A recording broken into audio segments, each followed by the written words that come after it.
हरे कृष्णा।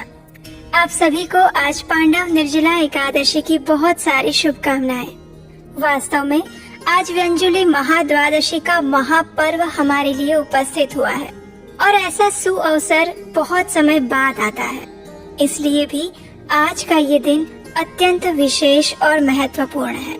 इसलिए आज के दिन का प्रत्येक सेकंड, एक एक मिनट और एक एक क्षण हमारे लिए बहुत विशेष है। सभी वैष्णव भक्तगण आज के दिन निर्जला एकादशी का पालन कर रहे हैं। निर्जला एकादशी विशेष कथा की इस वीडियो को अंत तक अवश्य देखिएगा, क्योंकि अंत में आपके लिए एक बहुत अच्छी खुशखबरी है, जिसकी आप में से कई भक्त काफी समय से प्रतीक्षा भी कर रहे थे, तो उसे अवश्य सुनिएगा। आइए आज की कथा आरंभ करते हैं। ज्येष्ठ मास के शुक्ल पक्ष में आने वाली पांडव निर्जला एकादशी का वर्णन हमें ब्रह्मवैवर्त पुराण में श्रील व्यास देव जी और भीम के संवाद में प्राप्त होता है।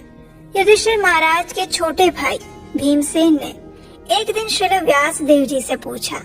उन्होंने कहा, हे विद्वान एवं पूजनीय पितामह, कृपया मेरी विनती सुनिए। मेरे बड़े भाई युधिष्ठिर, माता कुंती, अर्जुन, नकुल, सहदेव और द्रौपदी भी एकादशी के दिन कुछ भी नहीं खाते हैं।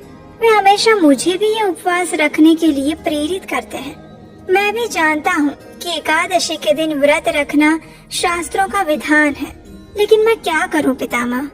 मैं उन्हें कहता हूँ कि मैं उपवास नहीं रख सकता, मैं दान दे सकता हूँ और उचित विधि विधान से भगवान केशव की उपासना कर सकता हूँ, लेकिन मैं उपवास कदापि नहीं रख सकता। वो सभी लोग मुझे एकादशी का व्रत रखने के लिए बहुत समझाते हैं, लेकिन हे पितामह, आप तो जानते ही हैं, मेरे पेट में सदैव वृक नामक अग्नि जलती रहती है और बिना भोजन लिए मैं बिल्कुल नहीं रह सकता।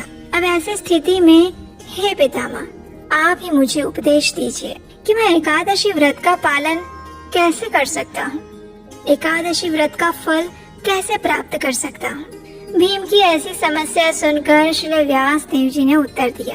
उन्होंने कहा, हे भीम, अगर तुम उच्च लोकों में जाना चाहते हो और नर्क लोकों में नहीं जाना चाहते, तो तुम्हें हर मास में आने वाले दोनों एकादशी व्रतों में भोजन नहीं लेना चाहिए।